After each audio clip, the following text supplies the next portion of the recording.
Hello and welcome back to the channel. After spending a day in Tashkent following my previous flight from Almaty, today I'm flying another leading carrier in Central Asia, Uzbekistan Airways, from Tashkent, Uzbekistan to Tbilisi, Georgia. I'll walk you through my whole experience in this video and share my final verdict comparing Uzbekistan Airways with Air Astana. Let's get started. This is a morning flight, and I arrived at Tashkent International Airport about 2 hours before departure. There's one security checkpoint before entering the terminal, but it wasn't very strict and you don't need to take anything out of your bag. After taking the escalator up, I arrived at the check-in area.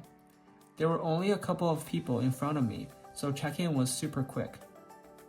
At the second security checkpoint, which is the one before immigration and border control, things got a bit interesting. The officer took my action camera and started discussing it with another officer. I'm not gonna lie, I was nervous, thinking they might treat me as spy or something and confiscate the camera.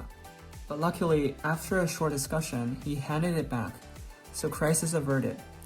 After getting to the airside, I decided to check out the lounge first. For international flights, priority pass holders and business class passengers can access the Angier Business Lounge. It seems business class passengers can access the exclusive space upstairs, while priority pass holders stay on the first floor. It doesn't really matter because all the food and drinks are on the first floor.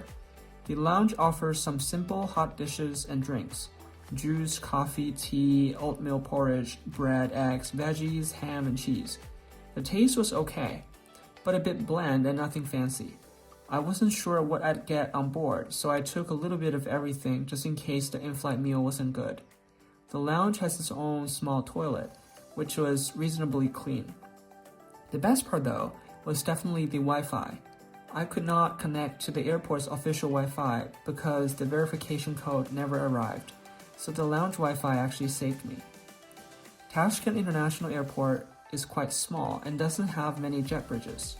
So not too surprisingly, boarding was done by shuttle bus.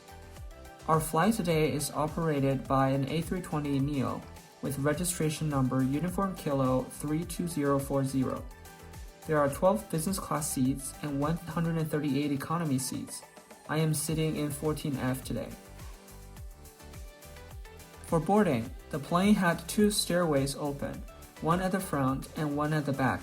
I thought it would be chaotic, but it actually made the process surprisingly fast.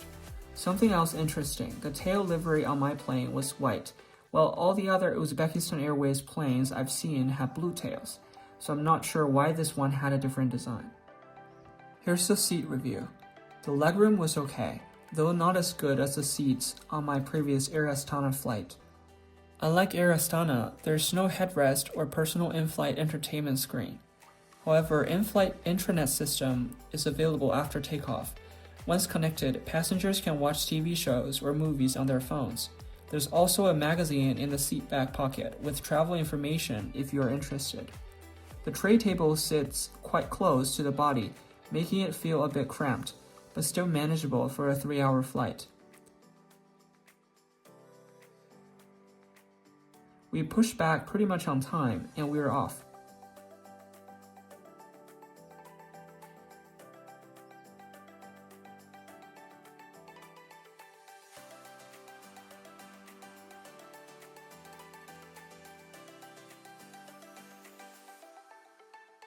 As I mentioned, entertainment was available through your phone by connecting to the plane's internal network. It worked, although the response could be slow at times. Still, better than nothing. You can also check out the flight map in the system, though I don't think it's very accurate. Not long after takeoff, drinks were served first, followed by the meal. The meal really surprised me. It was a lot for a 3-hour flight. You get a choice between chicken patty with buckwheat or beef with mashed potatoes, plus a snack box containing a salad with lettuce, cucumber, tomato, and cheese, a fruit tray with apple and grapes, bread with ham and cheese, a samsa, which is like a flaky baked meat bun, a cupcake with raisins, and a packet of peanuts. I don't usually eat a lot for breakfast, so the portion was honestly a bit too much for me, especially after my light meal at the lounge. I wasn't a big fan of the chicken patty with buckwheat, but the salad, the fruits, and especially the dessert cupcake were great.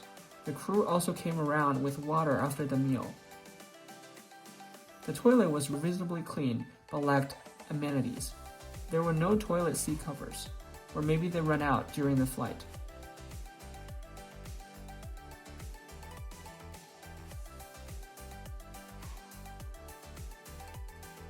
After the meal service, the view outside became absolutely stunning.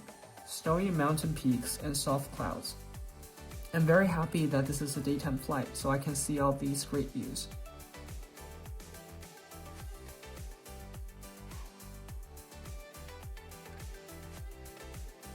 So final verdict. When comparing the two major Central Asian carriers, Air Astana and Uzbekistan Airways, here's what I think. In terms of seat comfort, Air Astana wins. Their seats feel more spacious and comfortable, whereas Uzbekistan Airways felt a bit cramped. But in terms of in-flight service, Uzbekistan Airways absolutely wins. The meal was balanced and honestly pretty impressive for a short flight. However, to be fair, the Uzbekistan Airways segment I flew was slightly longer, which makes it easier for the airline to offer more substantial meals.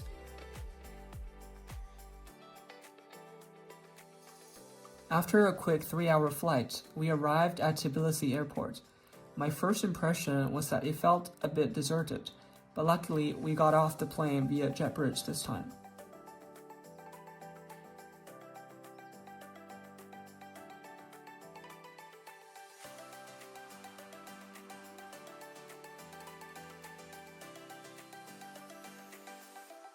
While waiting for the jet bridge to connect, I saw a lot of cargo packages being unloaded from our flight. Thanks for joining me on this flight from Tashkent to Tbilisi.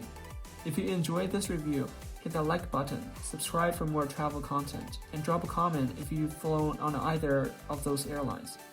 I'd love to hear your experience. See you in the next one.